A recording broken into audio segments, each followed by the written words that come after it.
కరెక్ట్గా ఉంటది. దబాయింపు, వ్యక్తిత్వ హననం చేసినప్పుడు అనవసరంగా శత్రువుని సృష్టించుకుంటున్నారు వీళ్ళు. లోకేష్ గారు ఈ విషయంలో కాస్తంత ఏమన్నా భయపడ్డారా? తన శాఖకు సంబంధించి నిన్న సవాల్ విసరడం కానీ మాట్లాడడం, ఇంతకుముందు మాట్లాడినా అంటే తనకు ఒక రిమార్క్ భవిష్యత్తులో ఇది అంటే సమస్య ఏమవుతున్నదంటే క్రమంగా పవర్ ఫీల్ పెరుగుతోంది. ఆయన్ని సీఎం క్యాండిడేట్ గా అనుకున్నప్పుడు సీఎం క్యాండిడేట్ ఉండే హుందాతనాన్ని ప్రదర్శించాలి. ఇట్లాంటి మాటలు మాట్లాడకూడదు. ఇది ఎవడో లోకల్ గల్లీ లీడర్ మాట్లాడాల్సిన మాట. అంటే అది ఆయన శాఖలో జరిగిన మిస్టేక్. అది నేను చెప్తుంది అదే, హుందాగా మాట్లాడు. నేను చెప్పినట్టు ఏమైనా మేము చేయాల్సింది చేసాం, కోర్టులో వేశారు, రాజకీయంగా మీ చేత కాలేదు కాబట్టి మాట్లాడారు. ఇది మీ సంస్కారానికి వదిలేస్తున్నాం మేము.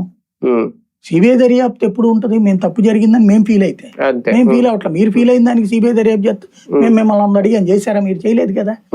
కాబట్టి న్యాయదానికి మేము కట్టుబడి ఉన్నాం. ఒకవేళ కావాలంటే కోర్టు సిబిఐ దర్యాప్తుకి అదే దాంట్లో మేము జెన్యూన్ గా ఉన్నాం, మేము గుండెల మీద చేసుకుని ఉన్నాం, భయపడట్లేదు.